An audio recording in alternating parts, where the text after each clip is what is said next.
Hello and good evening buddies. How are you everyone? I hope everyone is doing fine.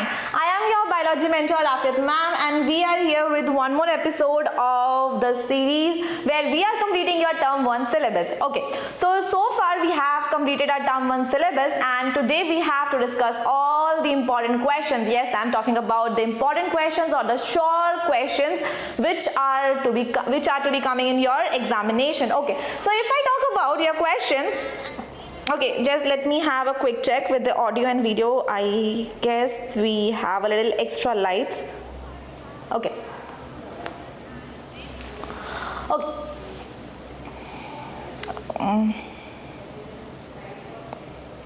Let me just have a look.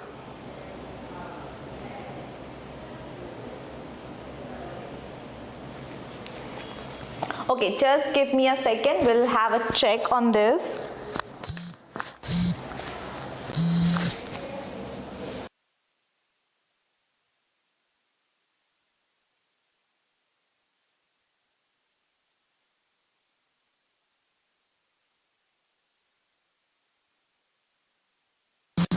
Okay, I guess we are good now. Let me have a look.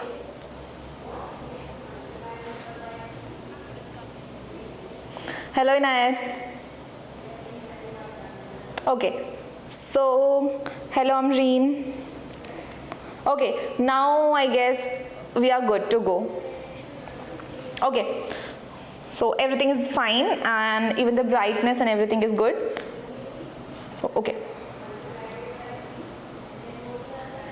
Okay, let's start the classes.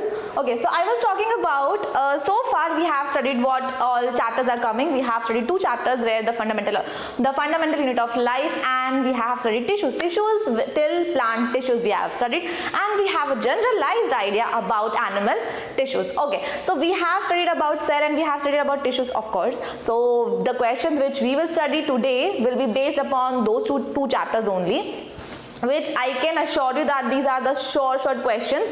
Ki anything coming from all these chapters will be from these questions only what we will study today. So only important questions we will cater, and we will study how to write questions in the examination, because that is the concern of most of the student ki I know the content but I don't know how to write the question. I don't know how I will write the question that will be most effective to the examiner or the checker, whosoever teacher is going to check my copy. So to have a good impression upon the teacher, this should be done ki I have to write answers according to the needs. Ki whatever the question is, I'll be writing the answer effective manner, that it has to be like good and presentable way. So today we will study that also, how to write answers to the questions in an effective way that it has an effect on the examiner or the checker for a very long time. Okay, so let's quickly start the class with the important questions. Okay, the first chapter which we will take is the fundamental unit of life. So the first chapter we will be taking from this. Okay, so giving you a quick recap for this chapter, we have studied about cell. It's the smallest unit of life, which is basically performing all the functions of our life, which has to be done by single smallest unit. Okay, so this is the building block of life, because single cell is building the whole organism. As cells form a group, that group is known as tissue, and then tissue forms organ forms organ system, and organ system forms organism. Okay, and organ system forms organism. Okay, then talking about ki cell was discovered by Robert Hooke, that was dead cell. Then living cell was discovered by Leeuwenhoek and then von Leeuwenhoek. Then cell theory was given by Schleiden and Schwann, which was modified by Rudolf Virchow. That's how we know ki cells are forming from pre-existing cells, and all the organisms are derived from cell and their products. Then we have studied about ki we have basically 2 types of cells, on the basis of cell wall and on the basis of nucleus. So on the basis of cell wall we have 2 types of cell, which is animal cell and plant cell. On the basis of nucleus we have 2 cells, that is prokaryote cell and eukaryotic cell. Prokaryotic cell basically primitive cell, eukaryotic cell new type of cell. Okay, then we have studied ki plant cell have cell wall, animal cell do not have cell wall. Then we have studied ki okay fine, let's take it more forward. Then prokaryotic cell does not have membrane bound organelles, and they are very small in size. But if I talk about eukaryotic cell, they have membrane bound organelles and they are larger in size as compared to prokaryotic cell. Prokaryotic cell includes all kinds of bacteria and unicellular organisms, but if I talk about eukaryotic cell, they consist of unicellular as well as multicellular organism. They consist of both, not just one. Okay, then we have talked about there are sizes of the cell. Smallest cell, mycoplasma.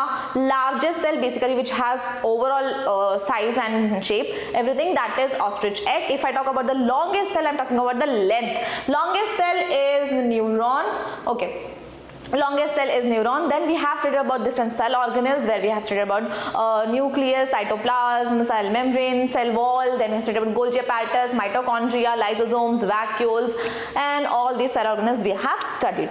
Okay, then we have had a general discussion about the cell division also, that one cell is forming two new daughter cells, and those daughter cells are formed by proper process, and that process is cell division. And we have two types of cell division basically, that is mitosis and meiosis. Meiosis is basically forming one diploid cell will be forming two daughter diploid cells, and if I talk about meiosis, one diploid parent cell will be forming four haploid daughter cells. Okay, this is what we have studied in this chapter. Now moving forward to the question, if I talk about the question, okay, first let's discuss about the objective question. Obviously there are two types of question, objective and subjective. Objective, where you have to give direct answer. Subjective, where you have to elaborate the answer step by step. So if I talk about objective question, that should be a clear picture in your mind ki whatever has been asked to you, you should never miss that. Okay, please focus on the question and do not directly try ki I want to jump to the answer,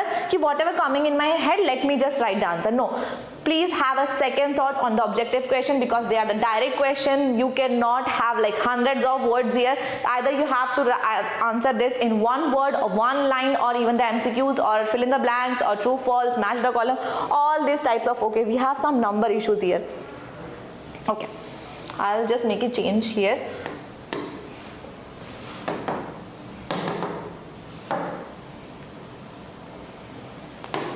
Okay, I'll quickly make the changes here. This is 2, this is 3, this is B and C.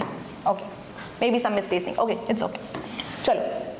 I was talking about the objective question. In objective question, we have one word answer, we have fill in the blanks, we have true false, we have match the column, and we have multiple choice questions. So whenever you get objective type of question, do not jump directly. Okay, please have a second thought to the question, never jump to the answer. I am repeating this 100 times if you want me to repeat. Ki never jump, never have a conclusion ki this is the answer, so I have to write only this answer.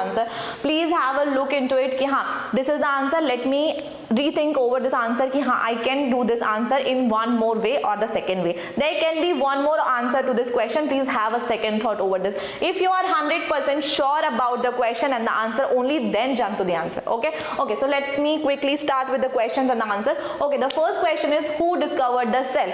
Now there can be two possibilities, because we don't know what the question is asking. So the question is asking who discovered the cell. So there can be possibility they are asking about the dead cell and the living cell. So here can be two answers, but I don't know what specificity it should be having. So the specificity for that, okay, for only for the specificity, you have to mention two things. You have to mention dead cell was discovered by Robert Hooke, living cell was discovered by A.V. Leeuwenhoek या फिर Anton von Leeuwenhoek. Okay, you can do both the ways, or else you can directly jump to the कि it was discovered by Robert Hooke, dead cell, in the year 1665. Okay, you can do this also. So if I talk about answer to this question, you have to make it very specific and very clearly, that examiner don't have to jump here and there. He don't have to look forward, you don't have to look into it. Sometimes there is a possibility कि if anyone is asking you questions and all now, if anyone is asking you questions and all, there are possibilities ki examiner must have asked you who discovered the living cell, but he forgot to mention.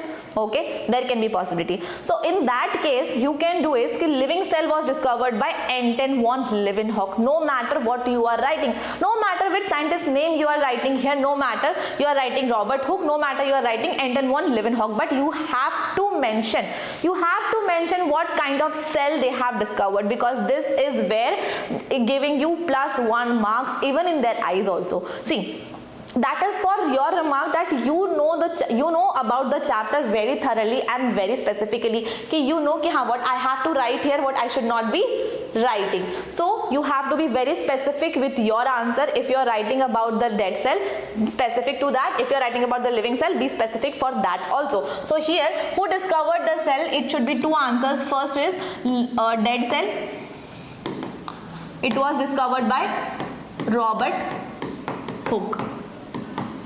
As we don't have to use grammar here, more grammar, because it's just a one mark question will be there, because it's an objective question. So objective question, either it in 1 marks or it in 2 marks. Okay, it won't be more than this. So never go into more detailing and all. Please be careful. Never go into more detailing, because when you go into detailing, now that point of time you messed everything up, because that is the point where examiner know कि हाँ, this person does not know anything. That's why they are just making me round and round. So be very specific to the objective question. Wherever you see objective question, be very careful with the words. Use limited words. Do not use more and lot of grammar there. Okay, use very limited words. Okay.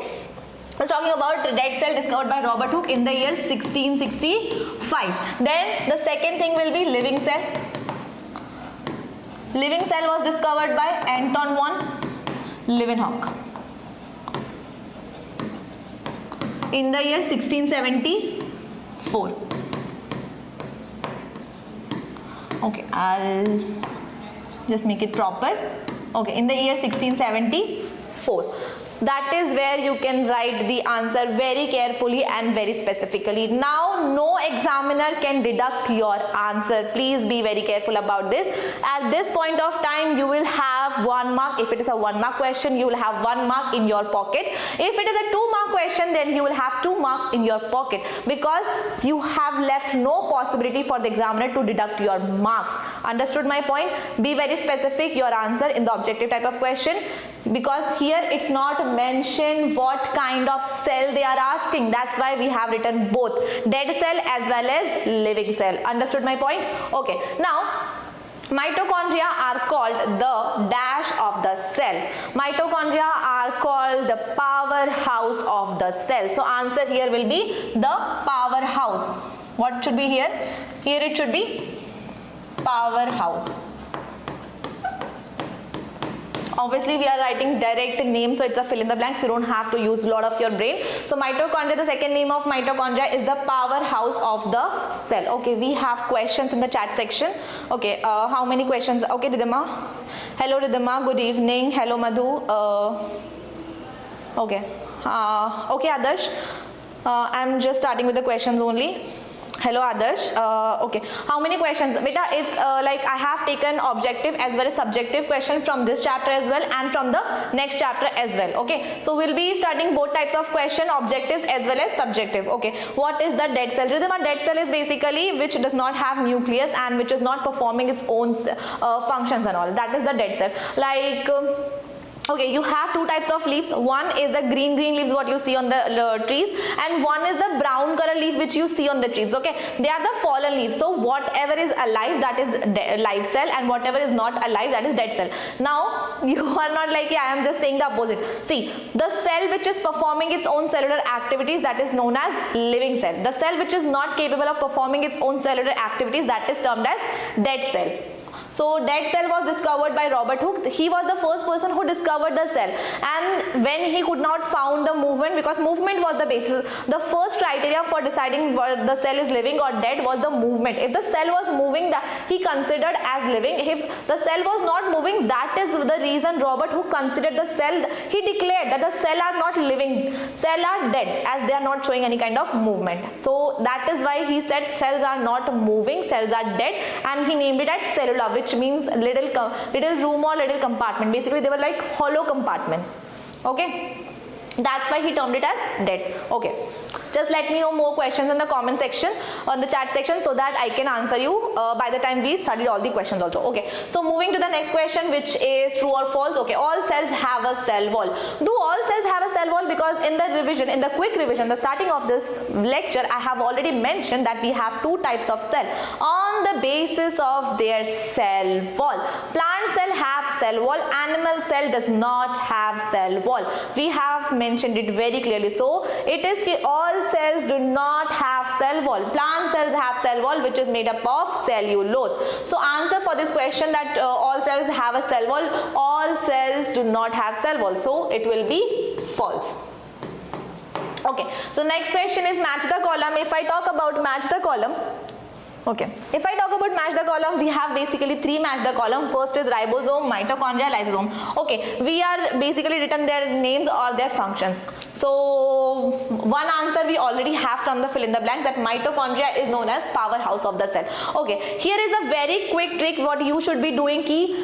Wherever you see similar type of question, try to get answers from there only. Why do you want to use your brain and just trouble yourself? See, answer is already given. We have already identified the answer here. Ki mitochondria is the powerhouse of the cell. So you know answer from there itself. So no, you know that mitochondria is the powerhouse of the cell. So answer for the second will be mitochondria is the powerhouse of the cell. So 2 will be C. Okay, here we have. Now now let's do for the ribosome. Ribosomes are basically wherever ribosomes are coming, never miss the protein, because ribosomes are the protein factory. Ribosomes are responsible for protein synthesis. No matter where ribosomes are coming, ribosomes, that means just fold your eyes also. Close your eyes and even with the blindfold you can say ribosome means protein factory. Ribosome means protein factory. Keep this very straight into your head. Wherever ribosomes are there, their protein synthesis is going on. So never miss with protein synthesis and ribosomes. You can never go wrong with this. Ribosome, protein synthesis. So what is ribosomes doing? Ribosomes are basically responsible for protein synthesis. So first will be B. Okay, now we have the answer, but answer for this also, lysosomes are basically the suicidal bags of the cell. What they are doing is they are having some special type of enzymes. Hello Preeti. So they have special type of enzyme which is hydrolytic enzyme. We have already studied about this in the classes, in that lecture. You can go back to the lecture after these questions we have done, and there you can have a very quick recap for the lecture and the chapter. So it will be very clear into your head. Okay. So lysosomes are basically having hydrolytic enzymes. Whatever is coming inside the lysosome, it will simply destroy it. Okay. So when the lysosome feel the lysosome itself destroying the cell, then what it does? It bursts itself. So when it bursts, already it has hydrolytic enzyme, and those enzymes when it bursts, when it is released into the cell, it destroys the whole cell. That is why they are also known as suicidal bags. When they feel they are the one responsible for causing any kind of disturbance or any kind of trouble to the cell, they are the one destroying themselves also. That is the reason they are also known as suicidal bags. Okay. Hello Sonam. Okay. So I'll move forward with the next question. Okay, define osmosis. Okay, we have studied about the transportation mechanism from the plasma membrane. We have basically two types of transportation. Okay, we have diffusion and we have osmosis. Diffusion and osmosis are basically the same thing. Okay, diffusion is for gases and osmosis is for water. Osmosis is basically for water. Osmosis is for water. This is not the complete answer. I'll define the answer properly. Don't worry about that.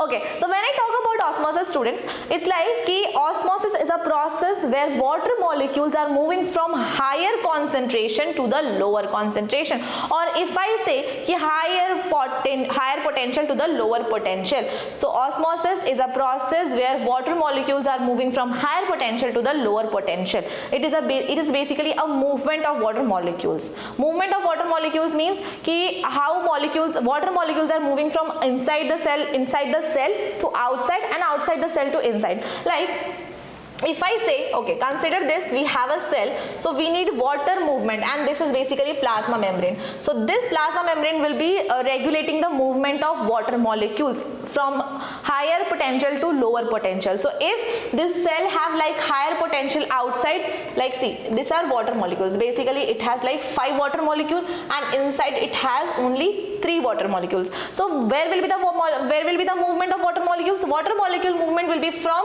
outside to inside. That means from higher potential to lower potential. This is what osmosis means. Osmosis means the movement of water molecules from higher potential to lower potential. Okay. So this I can say this is what higher potential, and this is inside, what I can say is low potential. Low potential. So osmosis is basically the movement of water molecules from higher potential to lower potential. What is osmosis? Answer will be the movement of water molecules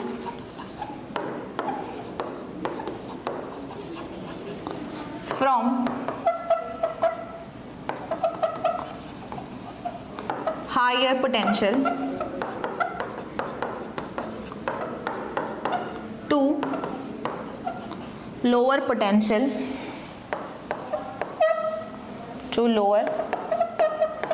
potential through plasma membrane, because it has to cross plasma membrane. That is known as osmosis.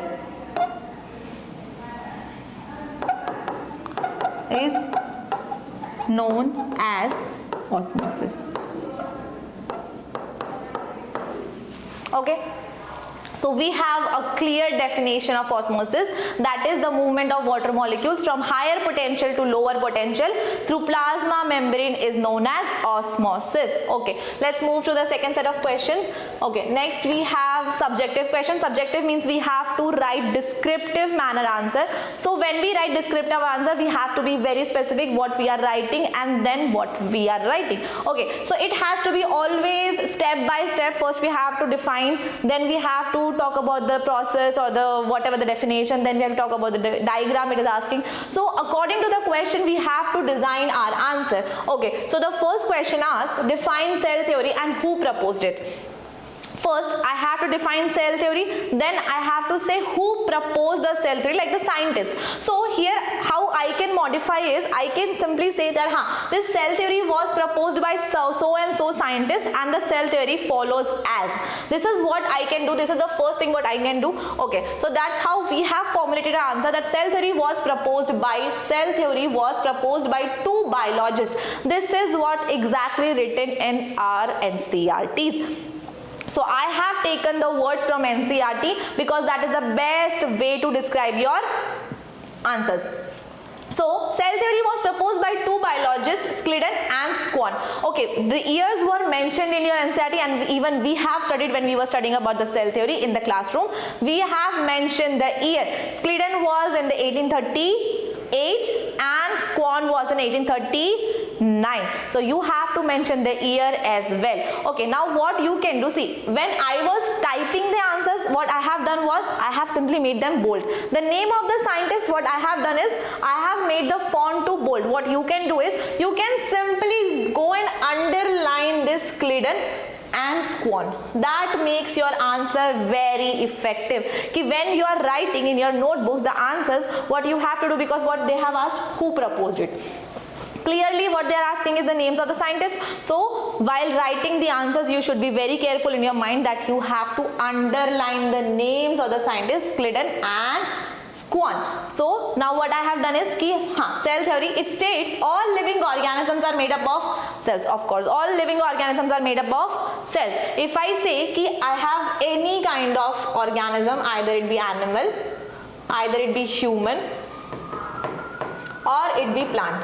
So any organism, any kind of organism is formed from one single cell.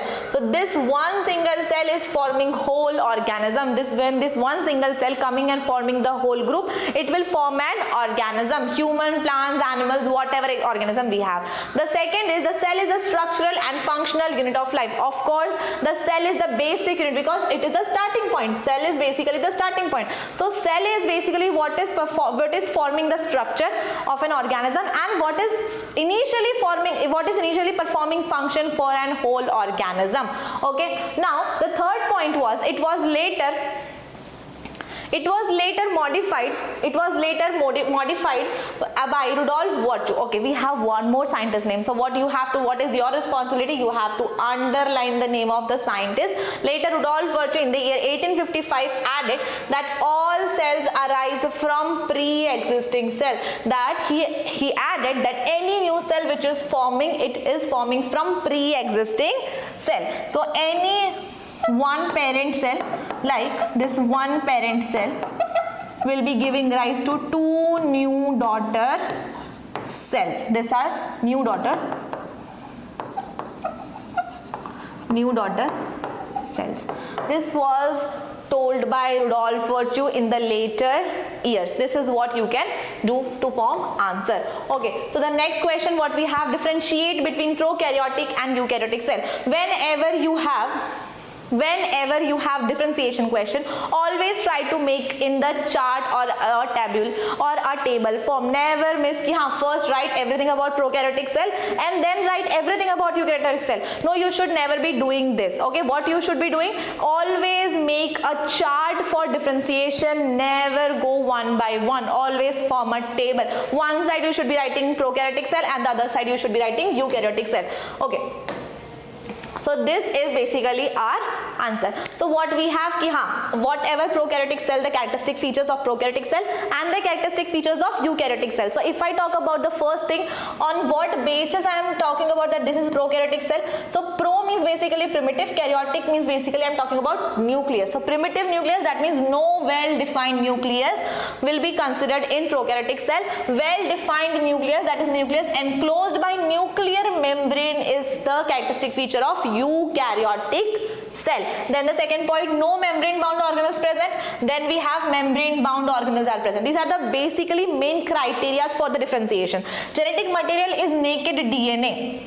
Genetic material is wrapped in chromosome which is enclosed in nucleus. So what is happening is ki I have a cell and this cell have a nucleus. So this nucleus will be having chromosome which consists of genetic material will be DNA. So DNA is wrapped in this chromosome and this chromosome is enclosed by what? Nucleus. This is what the sentence means. So I have included everything here. Okay, then you can write the size, that they are very small in size and they are like 1 to 10 micron and they are very simpler in structure. This simpler I am talking about the structure. They are very simple in structure. Then if I talk about the eukaryotic cell, they are very large in size, which is 5 to 100 μm, and they are very complex in structure. Then examples, all the bacteria are included, all the plants, animals are included here in this eukaryotic cell. Okay, now here is the thing that if the question is asked for 3 marks, this is more than sufficient. If the question is asked for 3 marks, okay, if the question is asked for 3 marks, then this is more than sufficient what you should be writing. But if someone is asking you question for 5 marks, then you should be including these diagrams as well.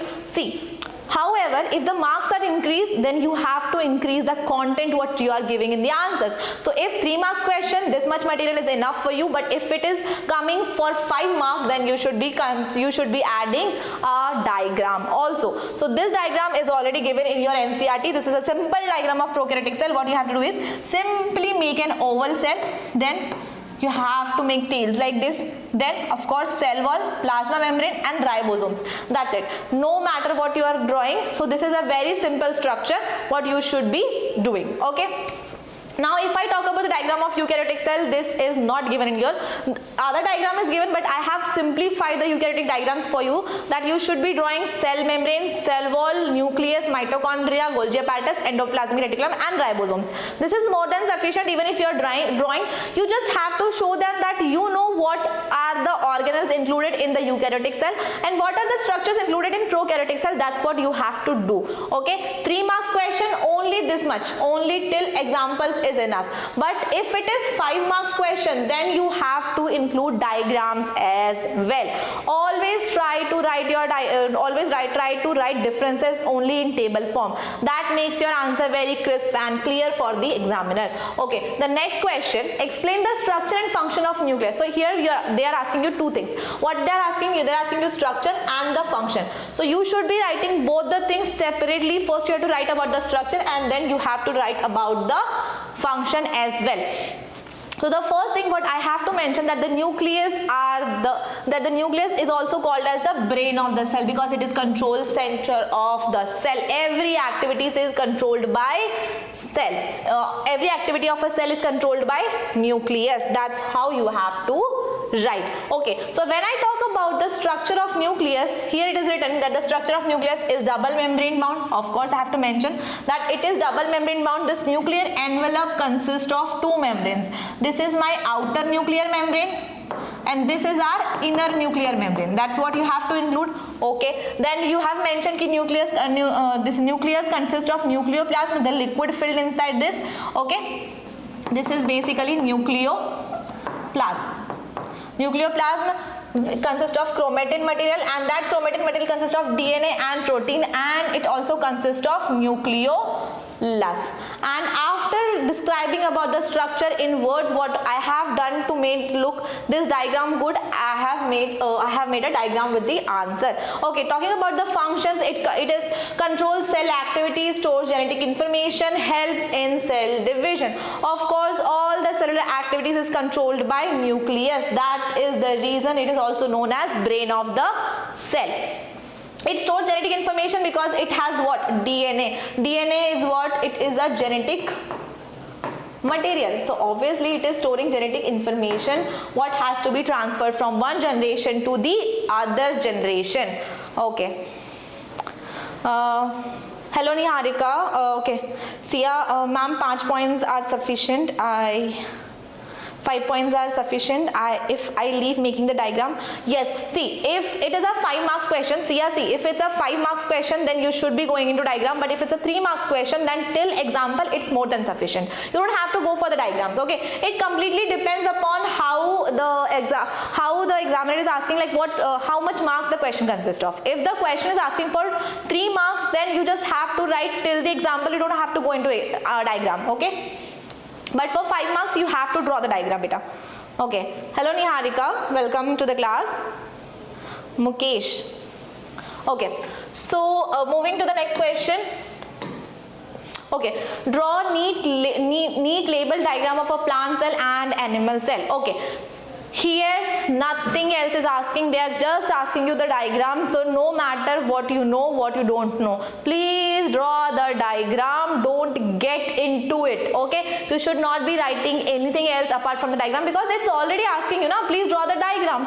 So you just have to draw diagram only, don't get into more technical things. Okay, so here are the diagrams, which one is the plant cell and the other is animal cell. Okay, just to look it more attractive and more good to the eyes, just to have a good feel in the eyes, what I have done is I have made plant cell as well as animal cell side by side. So what you can do is you can simply differentiate the organelle which is present only in plant cell and the organelle which is present only in animal cell. So I have made okay, you can differentiate as well in the diagram and you can make the similarities as well to look in the diagram. So just to have a very positive and effective thing in the examiner's brain, I have done both the diagrams side by side, so it will look more effective in the eyes of examiner, that you know more content into it. Okay, so this is the plant cell, what it has. Plant cell have cell membrane, nucleolus, both of them consist of the same thing. A smooth endoplasmic reticulum, of course, if it does not have ribosome, it is smooth. Okay, here also you can see. But when it has ribosome attached to it, it is what? Rough endoplasmic reticulum. Ribosome, of course, ribosomes are attached. Protein factory, then vacuoles to store food. Here they have centralized vacuole. They have large central vacuole. This is the differentiation of plant cell. They have very small size vacuole, then they have mitochondria. This have mitochondria, Golgi apparatus is present in both of them. See, plant cell have what? Chloroplast. Of course, they need kitchen because they are the producer. Then they have cell wall, which is made up of cellulose, and they have plasmodesmata. Plasmodesmata is basically the connection between one cell to another cell. That is plasmodesmata. Okay, if I talk about animal cell, they have centrioles, they have lysosome, and they have centrosome. So this centrioles and centrosomes are responsible for cell division, and this lysosome is suicidal bag of the cell. Please stay restricted to what has been asked to you. Don't move unnecessarily further from the examiner. Okay, don't showcase your knowledge unnecessarily. What has been asked to you, do it, but in a best possible way. See what they have asked you, they have just asked you please draw a neat label diagram of plant cell and neat label diagram of animal cell. So we have simplified the diagrams. One side it is plant cell, one side it is animal cell. This is the best thing what I could present myself ki I know the content, I know the differences, I know the similarities between the plant cell and the animal cell. This is why I have made both the diagrams side by side and I have made the similarities as well as the differences clear in this diagram only. Okay. Okay, moving to the next question. What happens to the plant cell in hypotonic, hypertonic and isotonic solution? Explain with the diagram. So what they are asking is what happens to a plant cell when it is kept in hypotonic, hypertonic and isotonic solution. Hypotonic solution, basically they are talking about ki here solvent will be more and solute will be less. Hypertonic, okay, hypertonic solution, basically here you have more solute and less solvent. Isotonic solution, here you have both equal, ki here solute will be equal to solvent. Okay. This is the best possible way I could explain the answer. Okay. So what happens with the plant cell is, plant cell when you keep in any kind of solution, it won't have any external effect. Why it won't have an external effect? Because of the presence of cell wall, and this cell wall is so rigid that you cannot see any outer structure changes. That is the reason when you keep plant cell in any kind of this concentrated solutions, you won't see any kind of changes.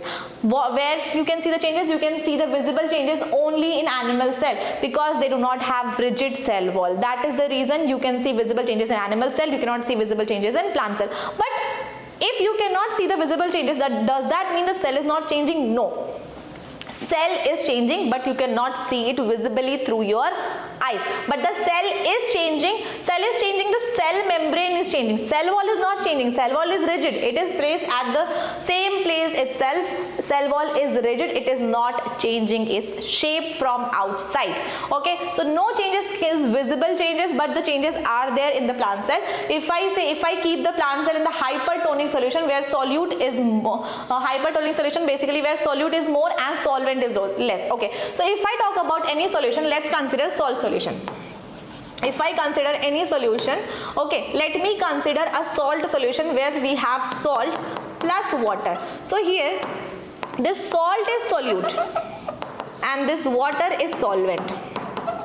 So now it will give you a clarity ki what is a solution. So if I talk about hypertonic solution, that means salt concentration is more and water concentration is less. If I talk about isotonic solution, that means salt and water concentration both are same. Okay. Then if I talk about hypotonic solution, that means I am talking about solvent is more and solute is less. Okay. So if I talk about plant cell, when you keep the plant cell in the hypertonic solution, it will get plasmolysed. Plasmolysed means ki the outer walls and everything will be shrink. That is plasmolysed. Ki the cell membrane will leave the cell wall and it will get shrink in size. Okay, so if I give you clear picture, this is the cell wall and this is what cell membrane. So cell membrane, so you can see the gap between the cell wall and the cell membrane. This is what plasmolysed means. Ki cell wall and cell membrane will be having so much distance from one or the other. Okay. That means cell membrane is plasmolysed. It is leaving the sides of cell wall. See this is cell wall, this is cell membrane. When you keep the cell in the hypertonic solution, this cell membrane will be here. That means the distance between the cell wall and cell membrane is increased. That is plasmolysed condition. If I keep this in isotonic solution, it won't have any changes. That is why the cell is said to be flaccid cell. But if I keep in the hypotonic solution, that means ki more solvent, that means all the water molecule. Basically the process of osmosis going on, higher potential to lower potential. So if I keep in the hypotonic solution, outside solvent is more and inside solvent is less. So water movement will be from outside to inside. This is the reason water will become turgid like fat. Okay, so now if this is the cell membrane, this is the cell wall, the distance between them will reduce, they'll stick to each other. This is called turgid cell. Flaccid cell, the distance between cell wall and cell membrane is increased. Okay, this is what? Plasmolized cell. Okay, flaccid, distance remains the same. Okay, so what we have to see, ki if I am keeping any plant cell, you won't see visible changes from outside, but there will be changes inside. Hypertonic solution, plasmolized cell will be there. Isotonic solution, flaccid cell will be there. Hypotonic solution, turgid cell will be there. I am talking about in terms of distance between plasma membrane and the cell wall. Okay. Chalo. Next we have the chapter of tissues where we are catering only plant tissues question. Okay, quickly jump to the questions. We have objective type of questions. So here are the objective type of questions. I have told you never jump into direct conclusion on objective type of question.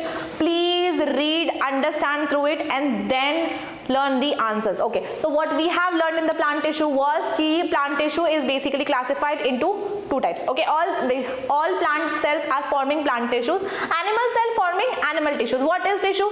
Tissue is basically a group of cell which is either similar in shape, similar in structure or similar in function. It has to be one of these three things. Then it will form tissue. Only then I can consider that group of cell as tissue. Okay, or else I cannot consider that group of cell as tissue. It should be similar in function, similar in structure or similar in shape. Okay, we have two types of tissues, plant and animal tissues. Plant cell forming plant tissues, animal cell forming animal tissues. Okay, then we have studied plant tissues. Plant tissues basically divided into two types, meristematic tissues and permanent tissues. One tissue which is constantly dividing, growing and developing. Okay.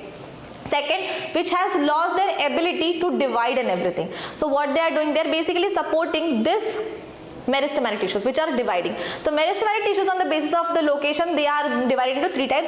Apical meristem on the apex, like if I say this is a plant, this is apical meristem. Okay, apical meristem either shoot tip or root tip, that is apical meristem, responsible for the length. Then we have intercalary meristem on the branches, like if I have this branches, this area, this finger place, this area will be intercalary meristem, responsible for increasing branches. Then we have lateral meristem which are placed parallelly to one another, and what they are doing, they are increasing the girth of the tree, like overall diameter of the tree they are increasing. Okay, that is girth. Now talking about the permanent tissue, we have two types of permanent tissue, simple permanent tissue, complex permanent tissue. Simple permanent tissues are formed of only one type of tissues, they are simple permanent tissues. Complex permanent tissues, they are formed of different types of cells, like multiple types of cells are forming one tissue, that is complex permanent tissue. Simple permanent tissue, three types, parenchyma, collenchyma and sclerenchyma. Parenchyma are the living, collenchyma are the living, sclerenchyma are the dead tissues. Okay, then talking about the complex permanent tissue, we have basically two types of tissues, xylem and phloem. These are the transportation tissues. So xylem, four types of cells are forming one xylem, that is trachees, vessels, xylem parenchyma and xylem fibers. If I talk about phloem, four types of cells are forming phloem also, that is sieve tubes, companion cells, phloem parenchyma and phloem fibers. Okay, xylem tissues are basically the dead cells except for xylem parenchyma. Phloem tissues are the living cell except for xylem fibers. All the other tissues are living. Okay. Okay. So moving to the question, so let's solve first question. Which plant tissue is responsible for transportation of water? So we have two types of transportation tissue, one is xylem and the other is phloem. So xylem is responsible for the transportation of water and minerals, phloem is responsible for the transportation of food. So which plant tissue is responsible for transportation of food, transportation of water is done by xylem. This is a one word question, do not get into descriptions and all. Okay, just write xylem is responsible for the transportation of water and mineral. If you want to write more, you can write in one full sentence. If you don't want to write more, just state xylem, transportation of water and minerals. Just do this. Okay, what you have to do, transportation of water by xylem, just do this much of answer. Okay, do not write extra. Please stick to the points. Okay. Now, okay. The next question is true and false. Phloem transports water only. Just now I have said what does phloem transport? Phloem does not transport water. Phloem transports food. So this is false statement. Okay. Then we have next fill in the blank. Guard cells are part of dash tissue. Guard cells are part of what tissue? Guard cells are part of stomatal tissue, because guard cells are what? Guard cells are guarding the stomatal pore. See, I have explained you that stomata is basically the pore-like structure which is present on the leaf, and this pore-like structure is guarded by guard cell which is kidney shape in structure. So guard cells are part of what tissue? Guard cells are the part of stomatal tissues. Guard cells are the part of stomatal tissue. Okay. Next is name the tissue which makes up the husk of coconut. Husk of coconut, we have studied that we have one type of tissue, that is dead tissue, or that is sclerenchyma tissue, because the other two are the living tissue, that is parenchyma and collenchyma. So parenchyma and collenchyma are the living tissue. Sclerenchyma is a dead tissue. That's why the husk of coconut, the pulp of the fruits and the threads or the fibers of the fruit or the coconut, all are formed from sclerenchymatous tissues. So husk of coconut is formed of sclerenchyma tissue. Okay, now match the column. Okay, we have xylem, phloem, parenchyma. Okay, we have photosynthesis. Okay, the function is given and the type of tissue is given. So we know that xylem is responsible for what? Water. Xylem is responsible for the transportation of water. So transport of water by xylem. Next, phloem, transport of food. So B, transport of food. Parenchyma, photosynthesis or storage. So we know the answers. Okay. This is direct question, direct answer, don't mess around.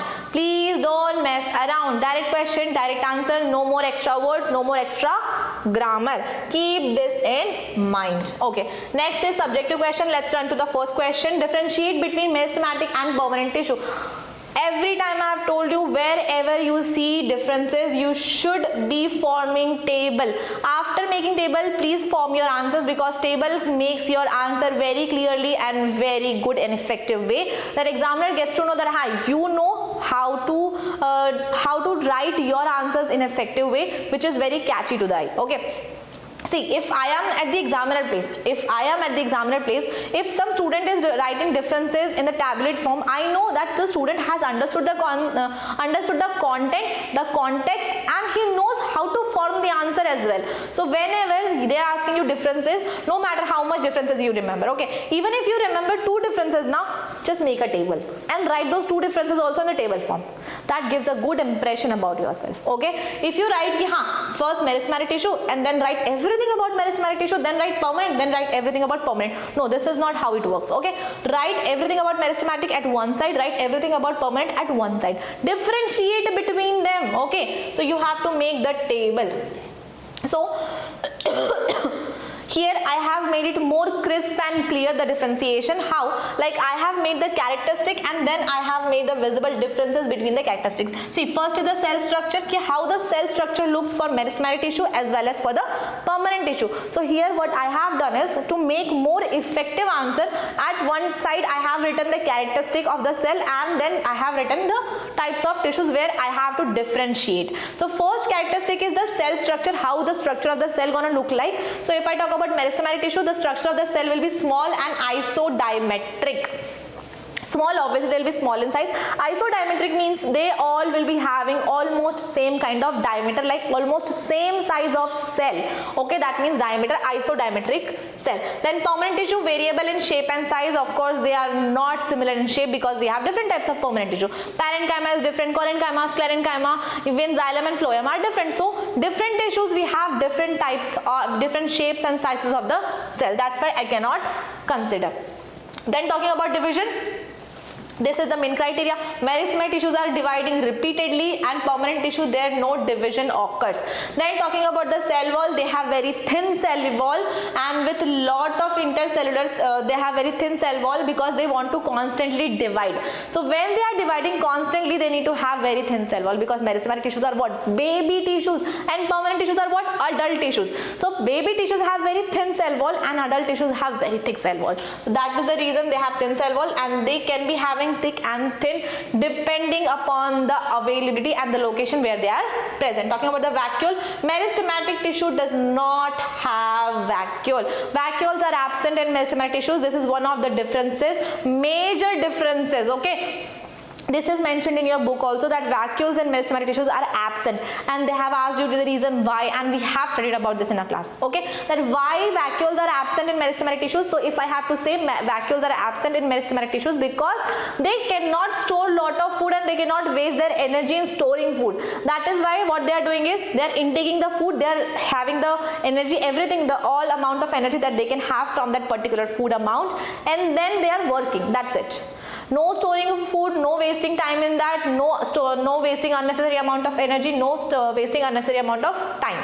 What they are doing, getting the energy, utilizing the energy from the food, and then doing their work. Okay, that is the reason they do not have vacuoles. So vacuoles are present only in permanent tissues. This is a major difference. Please keep this in mind. Okay, this is a major difference, that vacuoles are absent in meristematic tissues and vacuoles are present in permanent tissues. Okay, then next is function. If I talk about the function of meristematic tissues, division and growth, of course they are constantly dividing, that is why they are growing. Then if I talk about permanent tissue, they are for storage, support, strength and transportation. Storage, support and strength, simple permanent tissues. Transportation, complex permanent tissue. That is why I have tried to incorporate every differences here. First I have written the characteristic, then the types of tissues to make it more effective. Okay, keep this in mind. Okay, moving to the next question. Next question, explain the structure and function of xylem with a neat diagram. Same thing, we are asked structure as well as function and the neat diagram as well. Please consider everything. So what we can do is, with the structure, what I can do is the diagram. Okay, so the structure, if I talk about the structure of a xylem, xylem is a complex permanent tissue. Same thing what I am writing, xylem is a complex permanent tissue made up of tracheids, vessels, xylem fibers and xylem parenchyma. So xylem is a complex permanent tissue which consists of more than one type of cell, and those elements are tracheids, vessels, fibers and parenchyma. Then talking about the function, xylem are basically responsible for the conduction of water and minerals from the roots to other parts. They are responsible for transportation of water and mineral. The second is they also provide mechanical support to the plant. This is basically the well-labeled diagram of xylem. If I talk about xylem, okay, we have four structures. Okay, four structures. Basically, what we have is xylem vessel, we have tracheids, vessels, parenchyma, and fibers. Okay, now how do you identify tracheids and vessels? The main criteria to identify tracheids and vessels is just see the ending. If you see the open ending, that means I am talking about vessel. If you see a closed ending, that means I am talking about tracheids. Always keep this in mind. Tracheids and vessels both are pipe-like structure, and pipe-like structure means I am talking about open pipes, that means vessels. Closed pipes, I am talking about tracheids. This is the differentiating criteria for tracheids and vessels, but the diagram is same for both of them. Okay, this is fiber basically, and parenchyma tissue will be like this with thin wall and intercellular spaces. This is xylem, parenchyma. This is xylem, and if I have to say, all these are dead, all these are dead. This is dead, this is dead, this is dead, only this is living. Only this is living. Okay, chalo. Moving to the next question. Next question says differentiate between xylem and phloem. Again we have differentiation questions. So every time differentiation question comes, you have to draw a table. So same thing, if you get this question for 3 marks, till here it's more than sufficient. Okay.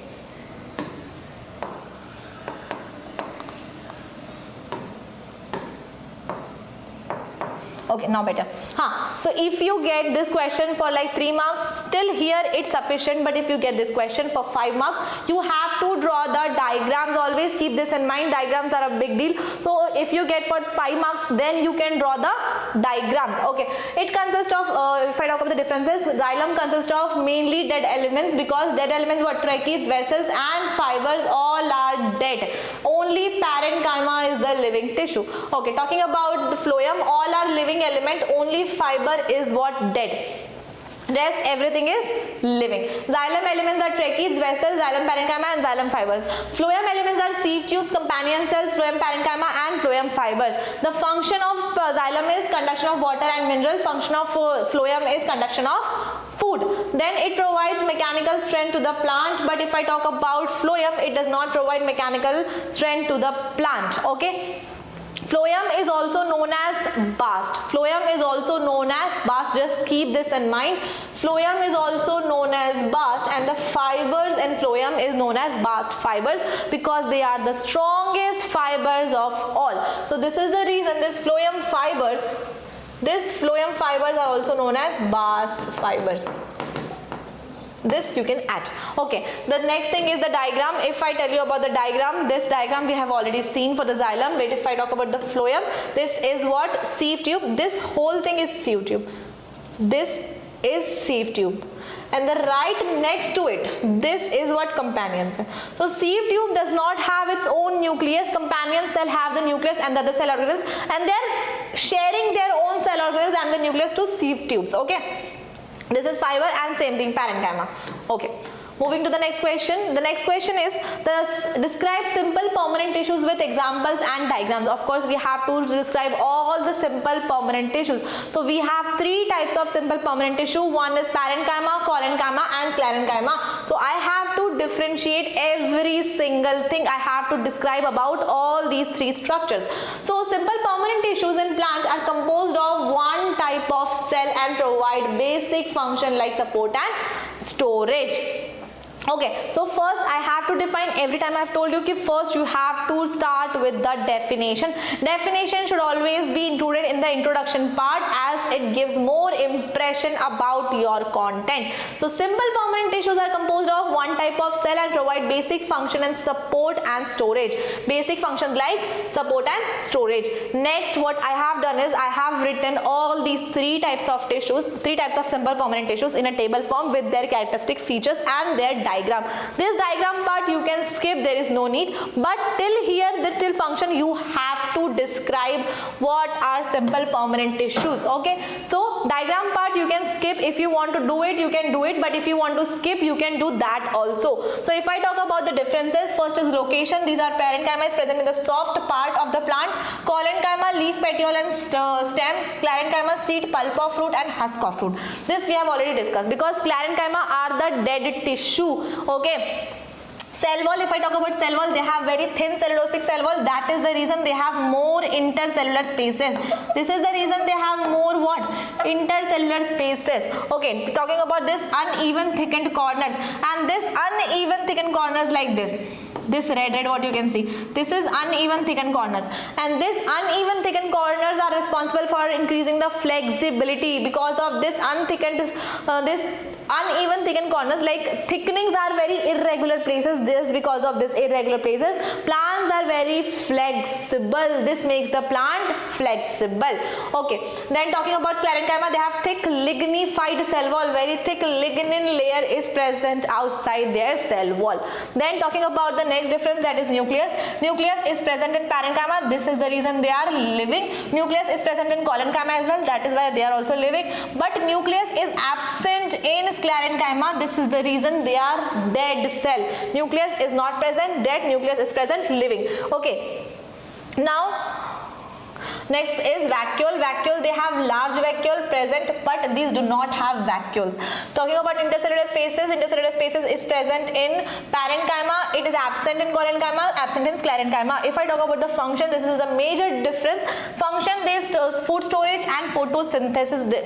The reason behind large food vacuole is they are responsible for storage purposes, okay, and responsible for photosynthesis. They have chloroplast as well.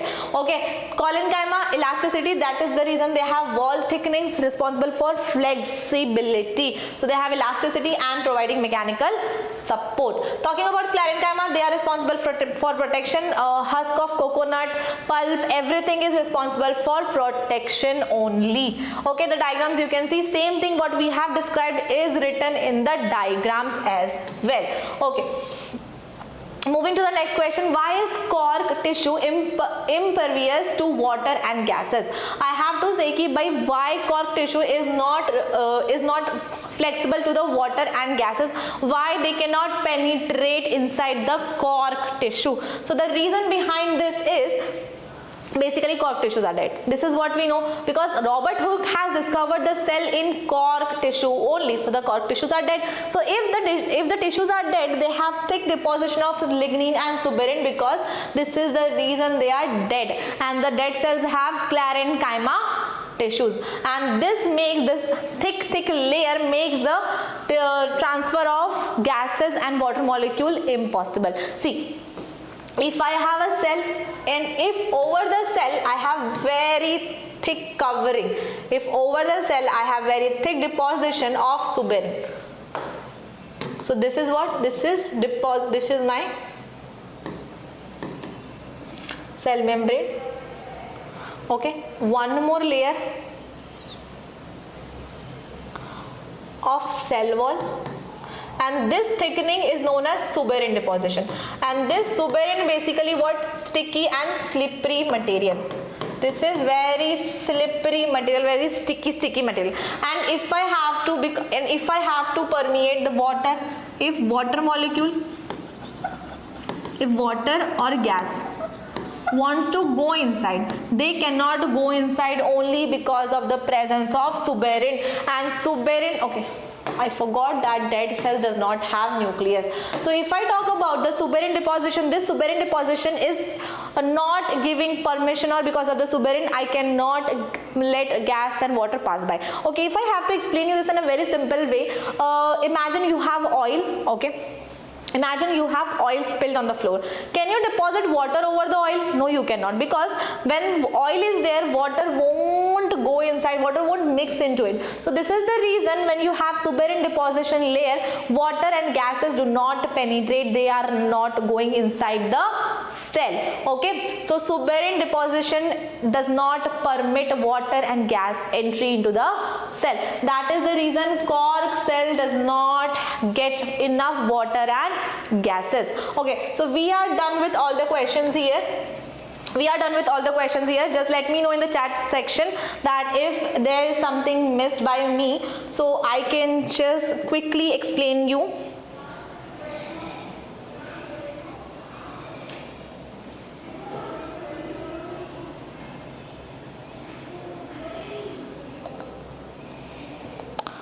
Okay, just let me know if I can.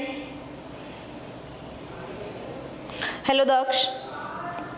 Okay, Niharika beta, I would suggest you to have a look at the chapters videos what I have already taught, the cell and the tissue chapter, so that you will get a proper information about the content and everything. Then you can quickly have a look at the question section. Okay, it will give you better understanding of the questions. Okay, now okay, is there any question from your side so that I can help you out with the questions?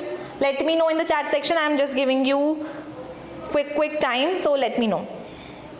Okay, so I guess there are no questions and we are done with the class. Okay. With this question and the content, we are done with the class and the term 1 syllabus of biology.